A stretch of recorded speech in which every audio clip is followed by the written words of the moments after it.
문득 아침에 일어나서 늘 신던 신발을 신으려는데 왜 신발이 이렇게 꽉 끼는 걸까요?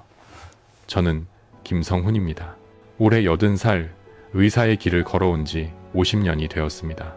세월의 흐름 속에서 제 손을 거쳐간 환자만 해도 3만 명을 훌쩍 넘겼지요. 긴 시간 동안 수많은 생의 시작과 끝, 그리고 그 사이의 고통과 희망을 지켜보면서 제가 깨달은 가장 안타까운 진실이 하나 있습니다. 바로 우리 몸의 가장 중요한 청소부가 아무런 소리 없이 고통 없이 무너져 내리고 있다는 사실입니다. 그 청소부는 다름 아닌 신장입니다.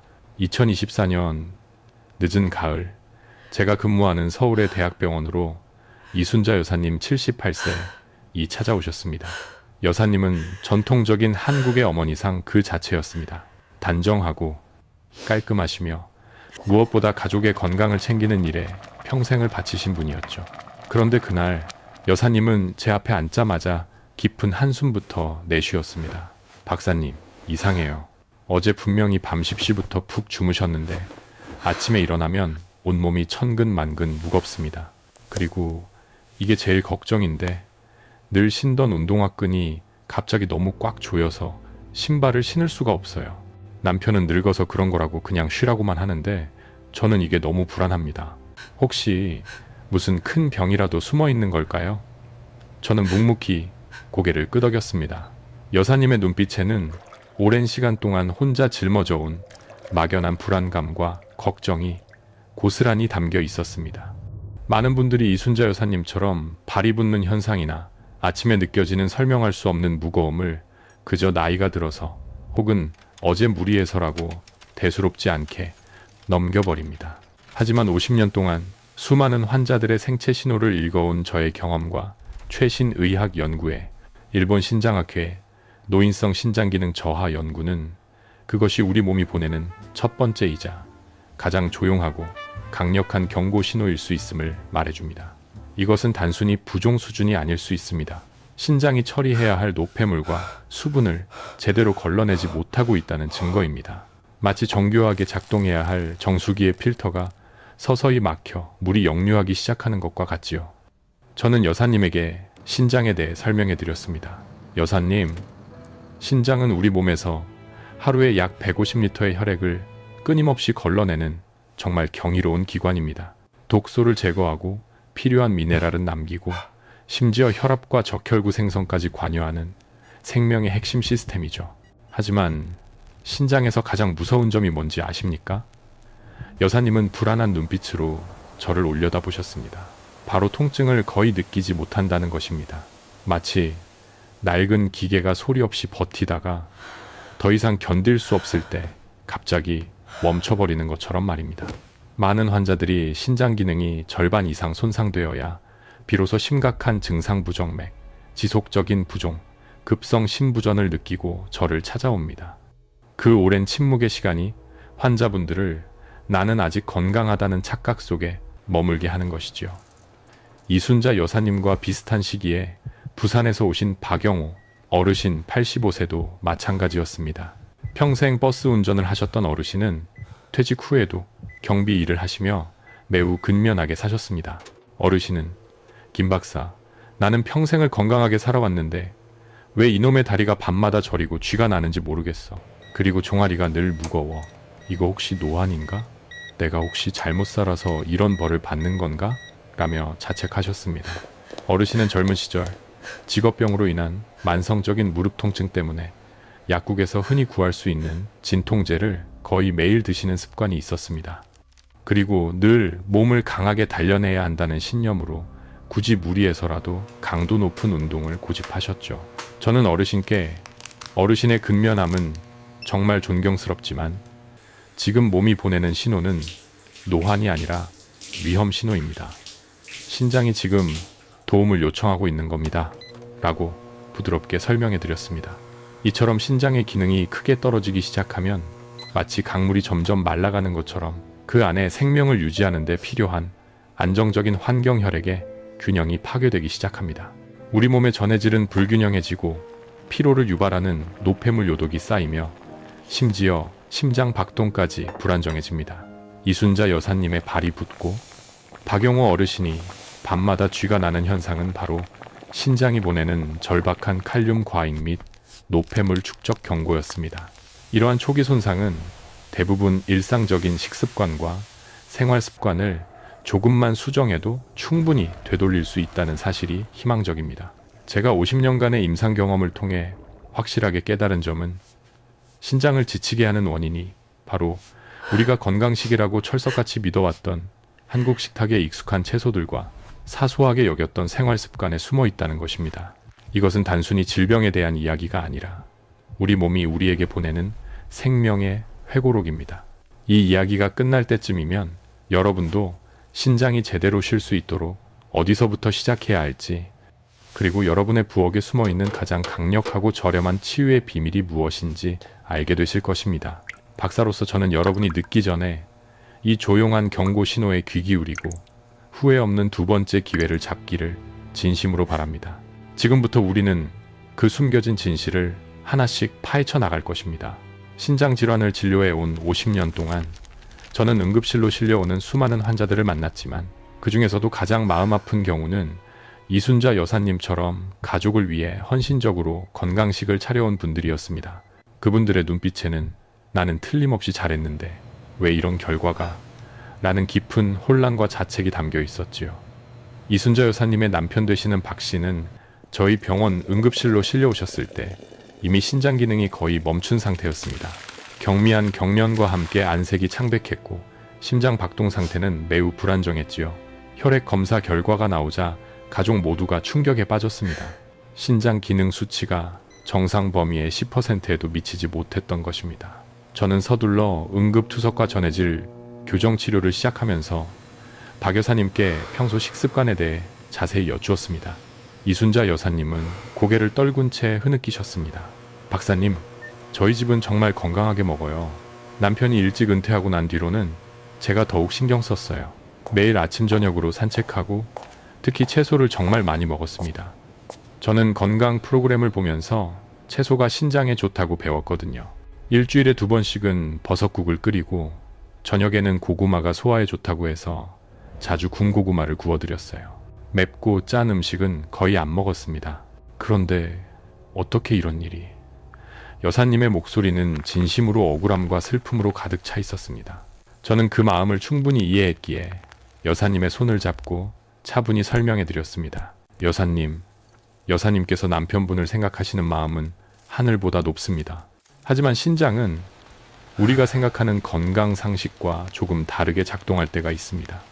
여사님이 주신 그 건강식이 역설적으로 신장을 조용히 지치게 만들었을 수 있습니다.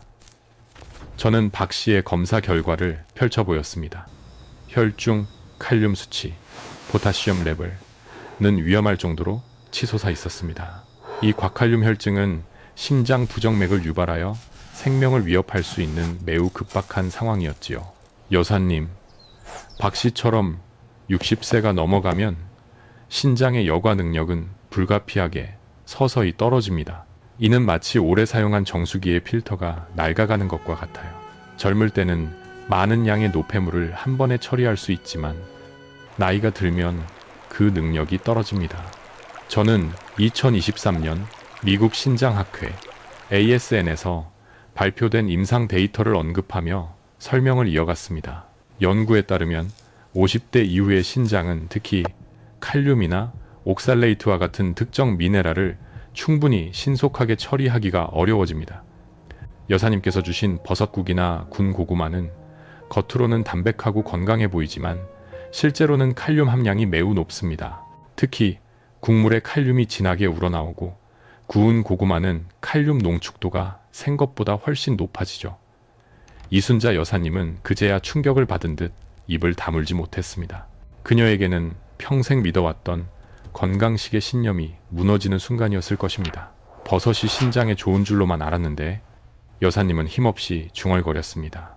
이것이 바로 신장 질환의 가장 무서운 함정입니다. 의도가 좋았더라도 신체의 처리 능력을 고려하지 않은 섭취는 독이 될 수 있습니다. 박 씨의 신장은 이미 약해지기 시작했기 때문에 그 많은 칼륨을 충분히 배출하지 못했고 노폐물은 쌓이고 전해질은 불균형해지며 몸은 즉시 생명을 위협하는 응급 신호를 보내게 된 것입니다. 마치 금이 간 도자기 병에 물을 계속 붓는 것과 같아서 더 많이 부을수록 균열은 더 벌어지게 되는 이치입니다. 저는 여사님께 절대 자책하지 마십시오. 이것은 여사님 한 분만의 문제가 아닙니다. 많은 한국인이 비슷한 식습관을 가지고 있으면서도 50세 이후 신장의 미세한 변화를 알지 못합니다. 라고 위로했습니다. 박 씨는 다행히 집중 치료 후 상태가 호전되었지만 이 사건은 저에게 다시 한번 올바른 식단 지식의 절실함을 깨닫게 해주었습니다. 우리는 채소를 많이 먹을 필요가 없습니다. 우리는 내 몸의 상태, 특히 신장 기능에 맞는 채소를 올바른 방법과 적절한 양으로 먹어야 합니다. 이순자 여사님의 슬픔을 통해 우리는 가장 익숙한 식탁 속에 숨겨진 조용한 독을 밝혀낼 용기를 얻어야 합니다. 그녀의 눈물은 우리 모두에게 주는 생명의 경고였으니까요. 신장은 정말 고독하고 묵묵한 기관입니다. 쉬지 않고 일하면서도 우리의 관심과 감사를 가장 덜 받지요. 저는 환자들에게 신장의 역할을 설명할 때 종종 정수 공장의 정교한 필터에 비유하곤 합니다. 이 필터는 노폐물을 걸러내지만 처리 능력 이상의 불순물이 유입되면 서서히 막히고 결국 물의 흐름이 정체되어 탁해집니다. 우리 몸에서 이 필터를 막는 주범은 바로 과잉 칼륨, 옥살레이트, 그리고 배출하기 어려운 무기질입니다. 이순자 여사님의 남편 박 씨의 사례처럼 나이가 들면서 신장의 여과율, 서서히 떨어지는 상태에서는 아주 작은 초과량의 불순물만으로도 몸 전체의 미세한 균형이 무너질 수 있습니다. 그리고 문제는 이 부담의 원인이 종종 우리가 건강의 상징이라고 믿어온 바로 그 채소들에서 나온다는 것입니다. 가장 먼저 언급해야 할 채소는 시금치입니다. 한국 식탁에서 시금치 무침이나 국은 너무나 흔하고 익숙한 반찬입니다. 2018년 대한내과학회지에 발표된 연구를 보면 시금치 한 줌만으로도 신장 기능이 약한 사람이 처리하기 어려운 수준의 칼륨이 포함되어 있습니다. 하지만 더 큰 문제는 바로 옥살레이트입니다. 저는 대구에서 올라온 최민서 여사님, 72세를 기억합니다. 최 여사님은 교직에 계실 때부터 자기 관리가 철저하셨고 특히 젊음을 유지하고 피부를 맑게 한다는 믿음으로 매일 아침 직접 갈아 만든 시금치 주스를 마셨습니다. 그녀는 늘 건강은 채소에서 온다고 확신했습니다. 하지만 어느 날부터 옆구리에 심한 통증을 느끼며 병원을 찾아오셨습니다. 검사 결과 신우의 상당한 크기의 신장 결석이 발견되었습니다. 저는 여사님께 설명을 드렸습니다. 여사님, 시금치에 들어있는 옥살레이트는 체내의 칼슘과 만나면 쉽게 결합하여 결석을 만듭니다. 이 결석은 신장의 통로를 막고 여과 기능을 빠르고 조용하게 떨어뜨리는 주범입니다. 특히 주스로 갈아 마실 경우 한 번에 고농도의 옥살레이트를 섭취하게 되어 위험성이 배가 됩니다. 최 여사님은 자신이 수년간 매일 마셨던 건강의 묘약이 실제로는 신장을 지치게 하는 원인이었다는 사실에 충격과 배신감을 금치 못하셨습니다. 그녀의 절망적인 표정은 제가 잊을 수 없는 장면 중 하나입니다. 다음은 버섯입니다. 버섯국, 버섯전골, 버섯찌개 등은 담백하고 저칼로리인 건강식으로 인식되어 있습니다. 그러나 칼륨은 수용성이 매우 강하여 버섯을 끓는 물에 오래 넣어 끓일수록 칼륨이 빠르게 국물에 녹아 나옵니다. 가벼워 보이는 한 그릇의 맑은 국물이 사실은 노년층의 신장이 감당하기 어려운 고칼륨 농축액이 될 수 있다는 사실을 많은 분들이 모릅니다. 저는 주말마다 버섯전골을 즐겨 드시던 한 이씨 환자분을 기억합니다. 그는 몇 달 동안 이유 없이 다리가 저리고 밤에 갑자기 쥐가 나는 증상을 겪었습니다. 혈액 검사 결과 그의 칼륨 수치는 비정상적으로 높았고 원인은 다름 아닌 그가 보양식이라 믿었던 진한 버섯 전골 국물이었습니다. 그는 버섯이 이런 식으로 해를 줄 수 있다고는 상상도 못했다며 놀라워했습니다.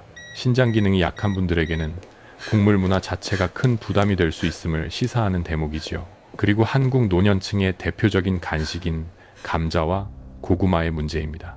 많은 분들이 장 건강과 소화를 돕는다고 믿어 밤에 군고구마를 드시곤 합니다. 하지만 이 전분류 채소들은 굽거나 찌는 과정을 거치면 수분이 빠지고 영양소가 농축되어 생채소보다 칼륨 농도가 훨씬 더 높아집니다. 50세 이후 신장 기능이 서서히 하락하는 시기에 밤마다 고농축 칼륨을 섭취하는 것은 신장에 과부하를 주는 행위입니다. 제가 치료했던 써미씨 60대는 수년간 매일 밤 군고구마를 간식으로 먹은 뒤 부정맥 증상이 나타났습니다. 그녀에게 고구마는 건강식의 왕이었기에 그 사실을 받아들이기란 쉽지 않았을 것입니다. 하지만 과학적 사실은 우리의 믿음이 아니라 각 개인의 실제 신체 능력에 기반해야 합니다. 그녀의 부정맥은 신장이 칼륨을 제대로 배출하지 못해 심장 근육의 전기적 이상을 초래했다는 명확한 증거였습니다. 마지막으로 항산화 효과로 유명한 토마토, 특히 토마토 주스입니다. 토마토는 심장 건강에 좋다고 알려져 있지만 신장 기능이 약한 사람에게는 토마토의 높은 칼륨이 큰 부담이 됩니다. 특히 한국 여성들 중에는 피부 미용과 혈액순환을 위해 매일 토마토 몇 개를 통째로 갈아 주스로 마시는 경우가 많습니다. 주스 한 잔에는 여러 개의 토마토에 들어있는 고농도의 칼륨이 농축되어 있어 신장은 그 과잉분을 처리하기 위해 필사적으로 일해야 합니다. 이는 과부하 상태의 필터에 진흙물을 한 번에 쏟아붓는 것과 같습니다. 저는 너무나 많은 환자들이 같은 실수를 반복하는 것을 보며 올바른 식품 지식이 얼마나 절실한지 깊이 통감합니다. 모든 채소가 모든 사람에게 좋은 것이 아니며 자연에서 왔다는 이유만으로 안전한 것도 아닙니다. 50년의 진료 경험 속에서 저는 대부분의 심각한 신장 손상이 아주 작고 익숙한 것들에서 시작된다는 사실을 배웠습니다. 우리는 나는 건강하게 먹고 있다는 착각에서 벗어나 내 몸이 필요로 하는 것이 무엇인지 과학에 기반하여 선택해야 할 때입니다. 저는 환자들에게 음식은 이야기의 절반일 뿐입니다. 라고 늘 강조합니다. 신장을 조용히 손상시키는 진짜 이유는 훨씬 깊은 곳, 즉 우리가 별 문제 없다고 생각하는 생활 습관에 숨어 있습니다. 이 습관들은 젊을 때는 아무 문제가 되지 않았지만 신장의 여과 능력이 절반 가까이 떨어진 중년에 접어들면 치명적인 도구로 작용합니다. 첫 번째 함정은 바로 지속되는 높은 혈당입니다. 한국 사회에서 중년층의 당뇨병 전 단계 및 당뇨병 비율 증가는 멈추지 않는 추세입니다. 혈당이 오랜 시간 동안 높게 유지되면 신장 안에 실처럼 가느다란 미세 혈관들이 손상됩니다. 이 혈관들이 바로 피를 걸러내는 여과 필터인데 혈당 독성에 의해 딱딱해지고 점차 기능을 잃게 되는 것입니다. 가장 무서운 점은 이 과정이 너무나 느리고 고통이 없어 많은 사람들이 신장의 절반 이상이 망가진 뒤에야 비로소 알게 된다는 사실입니다. 제가 진료했던 대구의 최민서 여사님, 72세는 신장 결석 문제 외에도 당뇨 전 단계에 있었습니다. 그녀는 저는 특별히 아픈 데가 없으니 이 정도는 괜찮다고 생각하며 심각성을 간과했습니다. 저는 여사님께 검사 결과를 보여주며 여사님, 높은 혈당이 수년 동안 여사님의 신장을 소리 없이 갉아먹고 있었습니다. 신장은 아프다는 신호를 보내지 않기 때문에 우리는 착각에 빠지기 쉽습니다. 이것이 바로 신장의 무서운 침묵입니다. 라고 설명했습니다. 이는 2022년 대한당뇨병학회의 연구 보고서에서도 강조된 내용으로 당뇨 환자 3명 중 1명 이상이 만성 신장 질환을 동반한다는 통계는 이 침묵의 위험성을 뒷받침합니다. 두 번째 함정은 한국 식문화에서 매우 흔한 높은 혈압입니다. 부산에서 오신 박영호 어르신 85세처럼 짜게 먹고 국과 찌개를 즐기는 식습관은 체내에 필요한 양보다 훨씬 많은 나트륨 소금을 쌓이게 합니다. 나트륨이 쌓이면 신장은 수분과 염분의 균형을 맞추기 위해 더욱 강하게 일해야 하며 이 과정에서 혈관이 수축되고 혈압이 높아집니다. 높아진 혈압은 신장의 작은 필터에 압력성 손상을 주어 평소보다 훨씬 더 많이 그리고 과격하게 일하도록 만듭니다. 박영호 어르신은 나는 패스트푸드를 거의 먹지 않으니 건강하다고 자부하셨지만 매일 드시는 진한 된장찌개와 짠 반찬들이 혈압을 꾸준히 높이고 있었습니다. 저는 어르신께 단지 짠맛을 조금 줄이는 것만으로도 신장의 압력이 눈에 띄게 내려가고 신장이 훨씬 편안하게 쉴 수 있습니다. 라고 조언했습니다. 짜게 먹는 습관은 신장을 향해 포탄을 계속해서 쏘아대는 것과 같습니다. 세 번째이자 제가 가장 우려하는 함정은 바로 진통제 사용 습관입니다.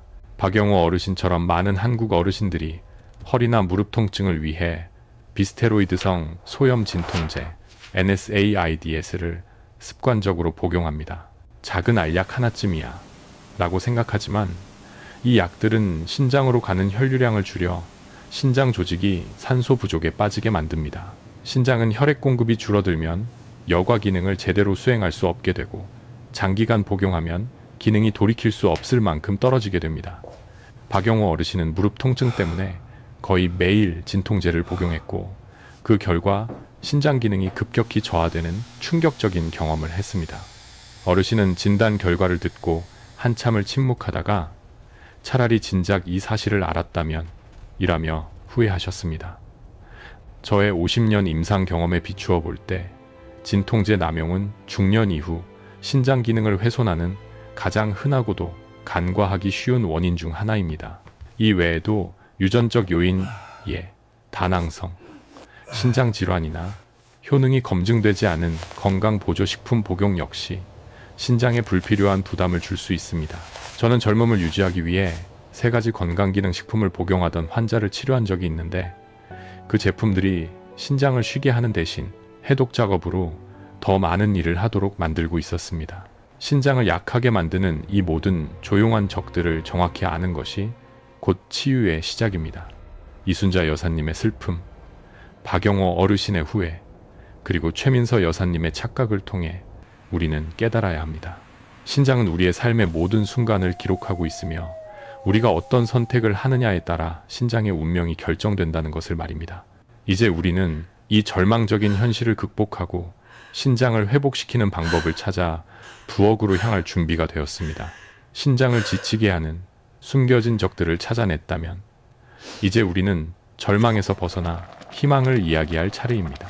50년의 긴 임상 경험 속에서 저는 수많은 환자들을 만났지만 그 중에서도 가장 큰 기쁨은 값비싼 약이나 복잡한 시술이 아닌 부엌에서 찾은 소박한 채소들로 건강을 되찾는 모습을 볼 때였습니다.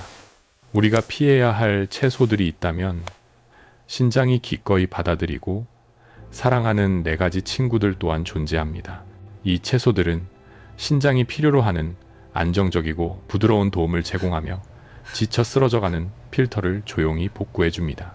저는 이순자 여사님과 박영호 어르신께 이 4가지 친구들을 소개하며 마치 오랜 친구를 만나게 해주는 것처럼 따뜻하게 이야기했습니다. 첫 번째 친구는 바로 양배추입니다. 양배추는 한국 식탁에서 흔히 샐러드나 쌈 채소로 쓰이지만 신장 건강에 있어서는 그야말로 보물입니다. 저는 양배추를 신장세포의 방화수라고 부릅니다. 신장 기능이 약해지면 세포 수준에서 만성 염증이 발생하게 되는데 양배추에는 염증을 줄이는데 탁월한 비타민 K와 항산화 물질이 풍부합니다. 게다가 결정적으로 칼륨 함량이 매우 낮아 신장에 부담을 주지 않습니다. 저는 환자들에게 양배추를 생으로 채 썰어 먹거나 영양소 파괴를 최소화하도록 몇 분만 살짝 쪄서 드시도록 권합니다.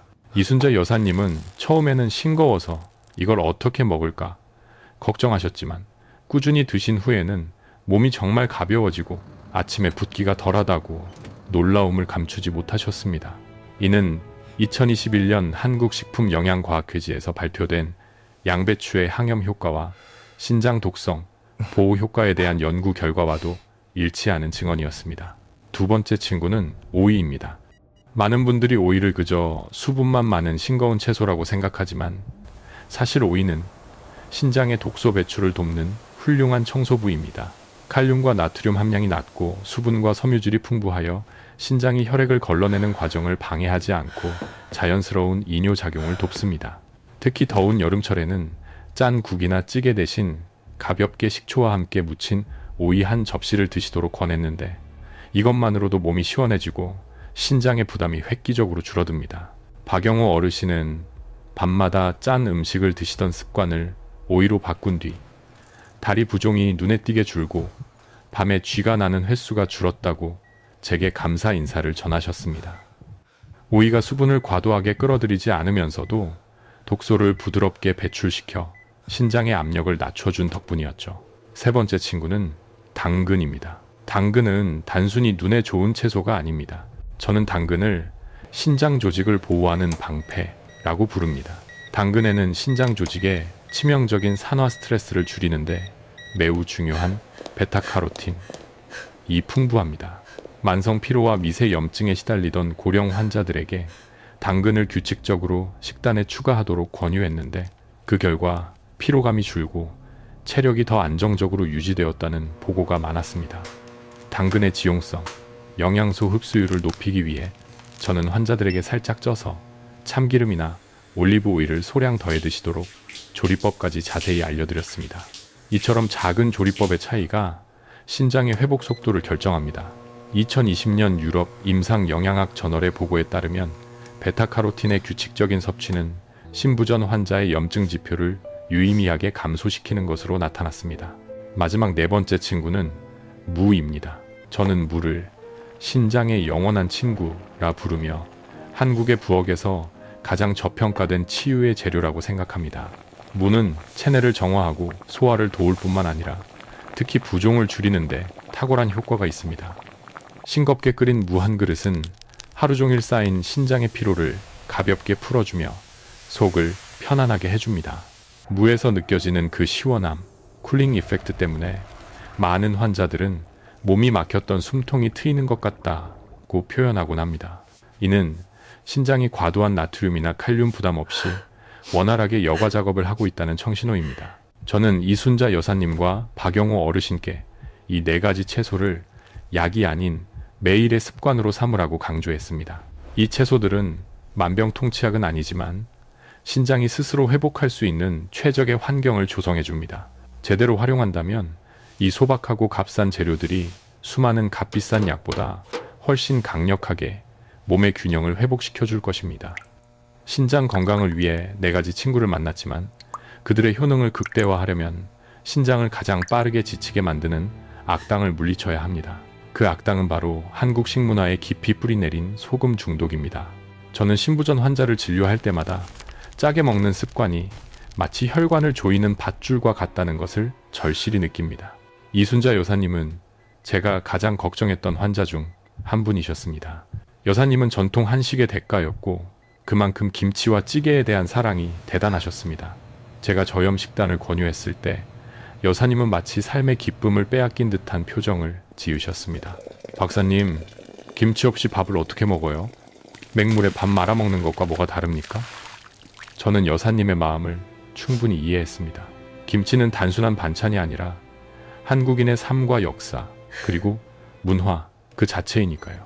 하지만 저는 의사로서 과학적 사실을 외면할 수 없었습니다. 여사님, 김치가 우리의 자랑인 것은 맞지만 신장이 약해진 상태에서는 김치의 높은 염분 나트륨, 이 치명적인 독이 될 수 있습니다.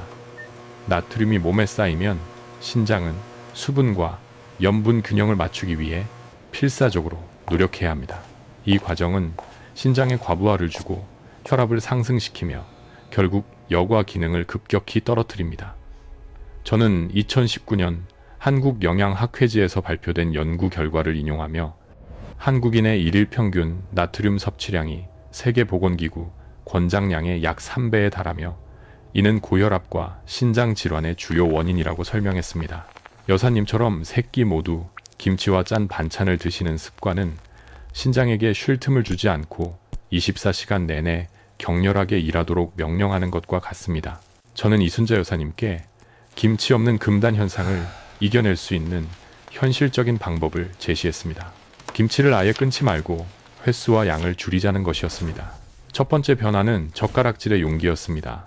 김치를 하루 3번에서 하루 1번 점심으로 줄이고 그때도 국물을 짜서 드시도록 지도했습니다. 대신 저녁 식사 때는 제가 추천한 신장의 친구인 싱거운 오이 무침이나 양배추 쌈으로 대체하도록 했습니다. 두 번째 변화는 국물과의 이별이었습니다. 찌개나 국은 건더기만 드시고 국물은 가급적 드시지 않도록 했습니다. 국물 한 그릇에 얼마나 많은 나트륨과 칼륨이 농축되어 있는지 과학적으로 시각화하여 보여드렸습니다. 이순자 여사님은 처음 며칠은 힘들어하셨지만 일주일이 지나자 놀라운 변화를 느끼기 시작했습니다. 다리에 꽉 끼던 운동화가 조금 여유로워졌고 아침에 일어나면 느껴지던 천근만근의 무거움이 사라진 것입니다. 여사님은 진료실에서 눈물을 글썽이며 제게 말씀하셨습니다. 박사님, 저는 평생 제가 가장 잘한다고 믿었던 젓가락질이 제 몸을 아프게 한 줄 몰랐습니다. 아주 작은 것을 바꿨을 뿐인데 몸이 이렇게 편안하고 가벼울 수가 있습니까? 여사님의 이 말은 제게도 큰 감동이었습니다. 이것은 단순한 다이어트 성공이 아니라 신장이 비로소 압력에서 해방되었다는 명확한 생체 신호였기 때문입니다. 나트륨을 줄이자 신장이 수분 균형을 쉽게 잡았고 그 결과 다리 부종이 줄고 혈압이 안정화되기 시작한 것입니다. 저는 박영호 어르신께도 이순자 여사님의 사례를 들려주며 절약정신이 강한 어르신일수록 버리는 것이 아깝다며 국물을 끝까지 드시는 경향이 있는데 그것이 바로 신장을 위한 가장 비싼 대가를 치르는 길입니다 라고 강조했습니다. 할머니의 젓가락질 이야기는 우리 모두에게 깊은 교훈을 줍니다. 신장 건강을 지키는 것은 거창한 희생이 아니라 매일의 식탁에서 나트륨이 가득한 숟가락과 젓가락을 내려놓을 용기에서 시작됩니다. 이 작은 용기가 신장을 향한 폭풍을 잠재우고 평온한 회복의 길을 열어줄 것입니다. 신장 건강을 위한 치유의 여정에서 우리는 식단만큼이나 중요한 운동과 수분 섭취 습관을 바로잡아야 합니다. 특히 연세가 있으신 분들은 강하게 해야 건강하다는 잘못된 신념 때문에 오히려 몸을 혹사시키는 경우가 많습니다.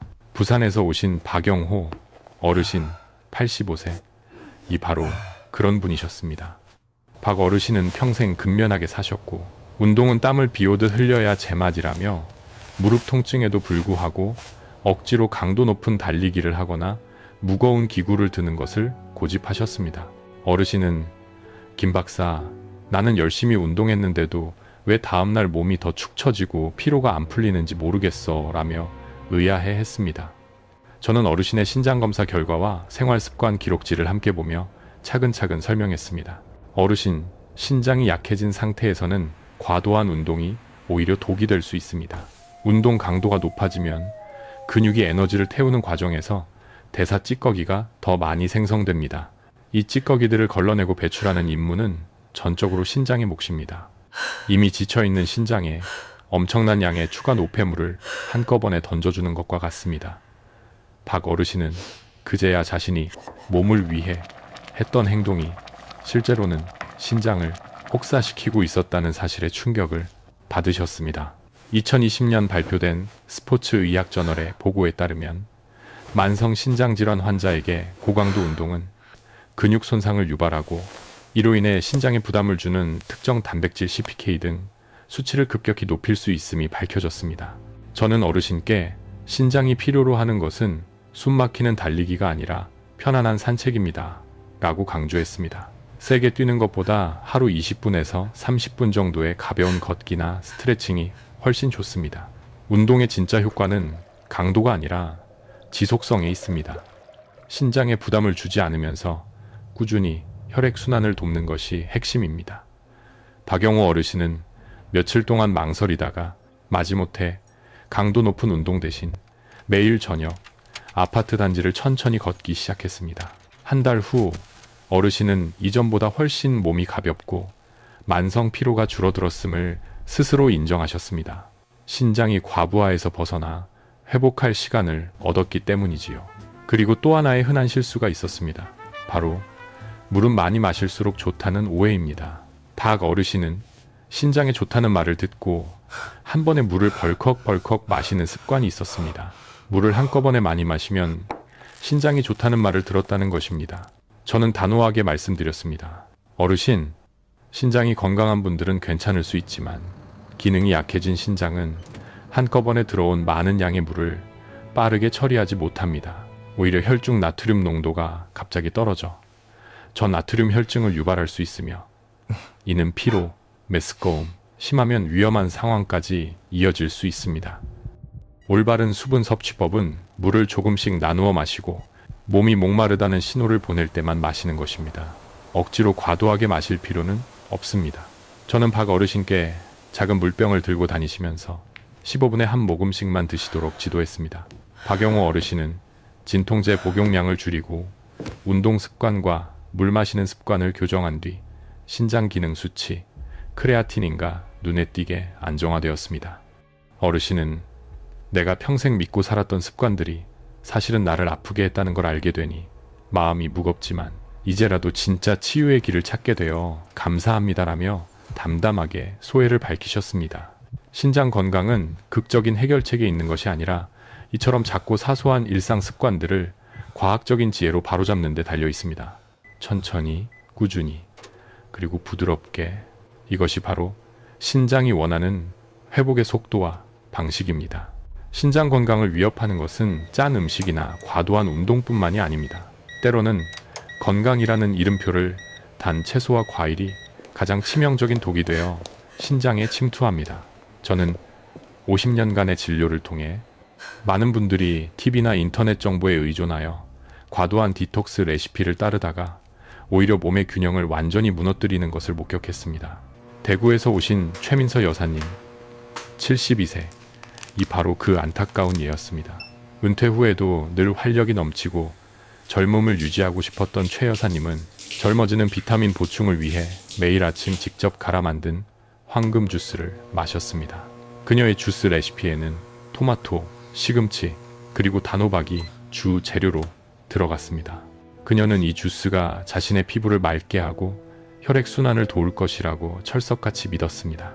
하지만 몇 달이 지나지 않아 최 여사님은 가슴 두근거림과 불면증, 손발 저림을 호소하며 다시 병원을 찾았습니다. 그녀는 평소처럼 갱년기 증상이 재발한 것 같다고 생각했지만 혈액 검사 결과는 충격적이었습니다. 그녀의 혈중 칼륨 수치는 정상 안전 범위를 크게 초과하여 위험 수위에 도달해 있었습니다. 저는 최 여사님의 손을 잡고 조용히 질문했습니다. 여사님, 혹시 최근에 드시는 주스 양이 늘었거나 재료에 변화가 있었습니까? 최 여사님은 고개를 갸우뚱했습니다. 아니요, 매일 아침 똑같이 마셨습니다. 다만 주스를 만들 때 채소가 아깝다고 토마토를 2~3개씩 통째로 넣었고 단호박도 쪄서 듬뿍 넣었지요. 다 몸에 좋은 것들 아닙니까? 저는 그 자리에서 최 여사님께 충격적인 과학적 사실을 설명했습니다. 여사님, 토마토나 단호박은 칼륨 함량이 높은 채소입니다. 특히 주스로 갈아 마시게 되면 상황이 완전히 달라집니다. 과일이나 채소를 통째로 씹어 먹을 때는 섬유질 때문에 섭취량이 제한되지만 주스로 만들면 단 몇 분 만에 여러 개 분량의 칼륨이 농축되어 몸속으로 급속히 흡수됩니다. 이것은 신장 기능이 떨어지기 시작한 중년에게는 칼륨, 폭탄이나 다름없습니다. 2023년 한국식품과학회지에 게재된 한 논문은 과일 및 채소 주스 섭취가 만성 신장질환 환자의 칼륨 수치에 미치는 영향을 경고하며 주스 한 잔이 신장이 단시간에 처리해야 할 칼륨 부담을 3배 이상 증가시킬 수 있음을 보여주었습니다. 최 여사님은 자신이 젊음을 위해 마셨던 그 주스가 심장 두근거림과 불면증의 원인이었다는 사실에 말을 잇지 못했습니다. 그녀는 이런 사실을 진작 알았더라면 절대 매일 마시지 않았을 겁니다. 라며 후회의 눈물을 흘렸습니다. 저는 이 눈물이 단순히 자신의 실수에 대한 후회가 아니라 잘못된 지식에 희생된 건강에 대한 안타까움이라는 것을 알았습니다. 또 다른 흔한 실수는 밤에 고구마나 감자를 구워 먹는 습관입니다. 한국에서는 소화에 좋은 건강 간식으로 통하지만 앞에서 설명했듯이 굽거나 찌면 칼륨이 농축됩니다. 문제는 저녁 시간대는 신장의 활동이 느려지는 때라는 것입니다. 이때 고농축 칼륨을 섭취하면 신장은 야간에 과도한 업무를 수행해야 합니다. 박영호 어르신처럼 이유 없는 피로, 다리 저림, 가슴 두근거림을 호소하던 많은 고령 환자들이 알고 보니 이 밤 고구마 습관 때문이었습니다. 그리고 제가 늘 걱정하는 또 다른 실수는 단백질을 식단에서 완전히 빼버리는 극단적인 제한입니다. 단백질이 신장에 부담을 준다는 말을 듣고 근육 유지와 면역 기능을 위해 필수적인 단백질 생선, 계란, 두부 등마저 끊어버리는 것입니다. 박사로서 저는 이 두려움이 신장 건강에 도움이 되지 않는다고 분명히 말씀드립니다. 단백질을 너무 제한하면 몸이 더 빨리 약해지고 신장이 건강해지는데 필요한 근육과 에너지가 부족해집니다. 중요한 것은 단백질을 안 먹는 것이 아니라 좋은 단백질을 적당한 양으로 먹는 것입니다. 최민서 여사님은 저와 상담 후 주스 대신 물에 희석한 오이나 양배추즙을 소량씩 마시기 시작했고 과일은 통째로 먹되 양을 줄였습니다. 그녀는 맹신했던 레시피를 버리는 것이 곧 나를 치유하는 과정이었다고 고백했습니다. 저는 이 모든 이야기를 통해 여러분께 전하고 싶습니다.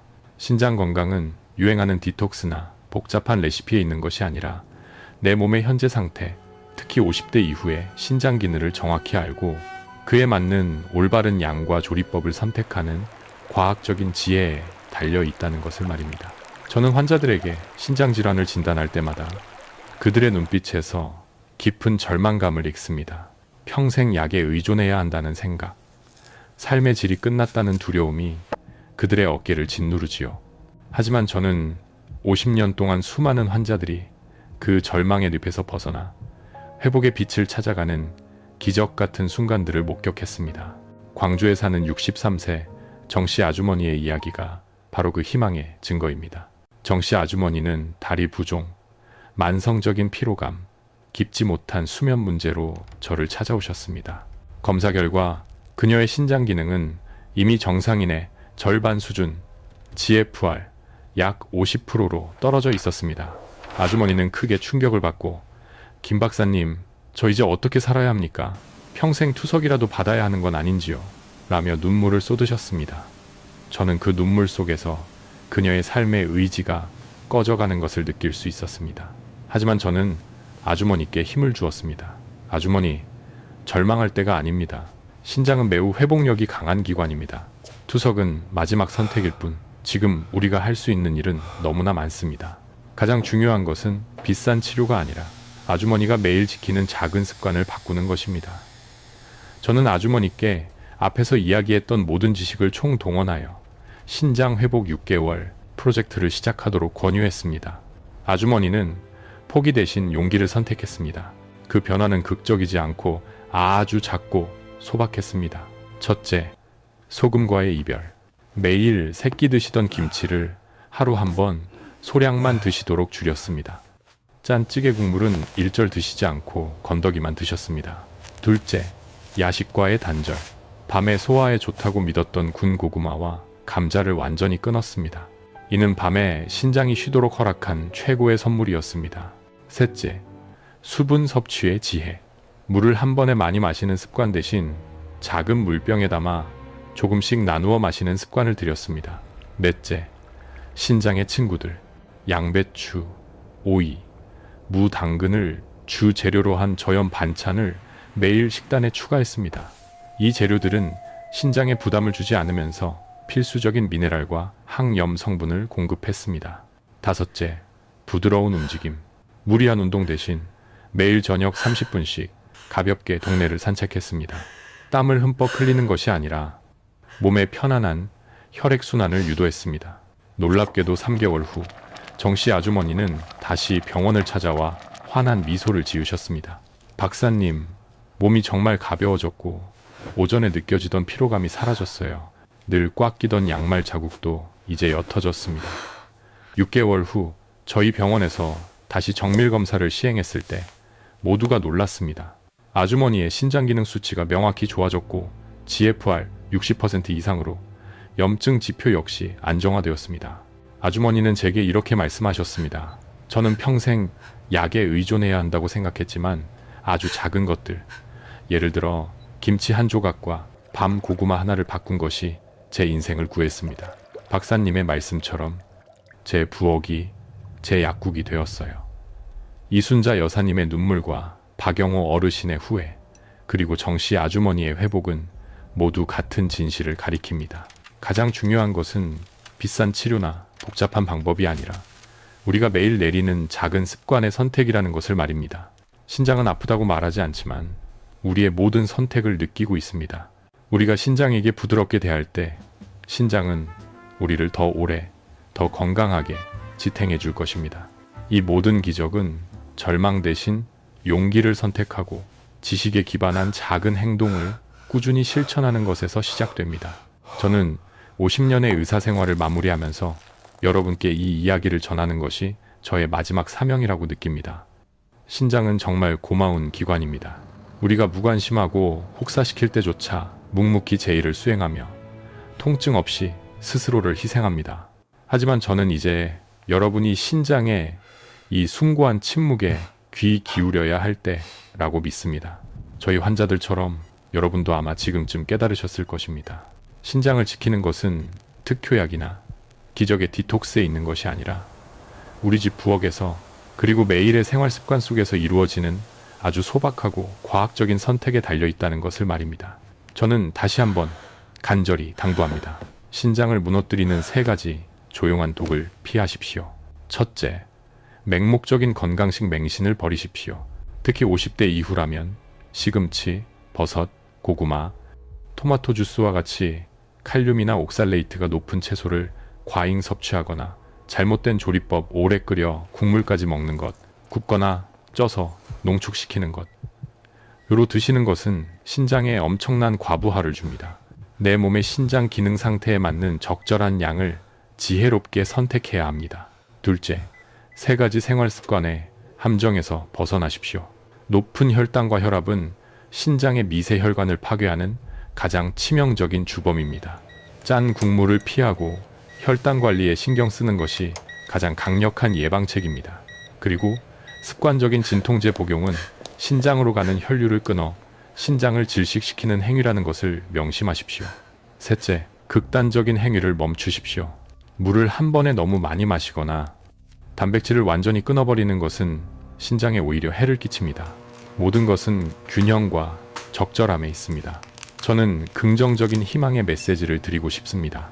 이순자 여사님과 정씨 아주머니의 사례에서 보았듯이 신장은 우리가 올바른 환경을 제공해주기만 하면 놀라운 회복력을 보여줍니다. 오늘 당장 여러분의 식탁에 신장의 친구들 양배추, 오이, 무당근을 추가하십시오. 그들은 저렴하지만 신장을 위한 최고의 처방전입니다. 저는 의사로서 여러분께 복잡한 처방 대신 가장 쉽고 따뜻한 처방전을 드리고 싶습니다.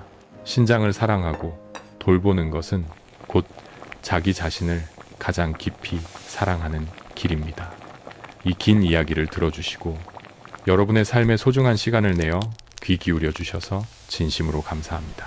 저는 여러분의 회복의 여정에 늘 마음으로 함께 할 것입니다. 여러분의 건강한 신장과 활력 넘치는 내일을 위해 오늘 이 순간부터 짠 국물 대신 오이를 짚고 무리한 달리기 대신 편안한 산책을 시작하십시오. 이 영상의 지혜가 여러분뿐만 아니라 주변에 사랑하는 분들의 건강을 지켜줄 수 있도록 널리 공유해 주시길 부탁드립니다. 다음 영상에서는 오늘 다루지 못한 신장 회복을 극대화하는 수면의 비밀과 약용식물의 올바른 활용법에 대해 더 깊이 있는 내용을 제가 직접 밝혀 드리겠습니다.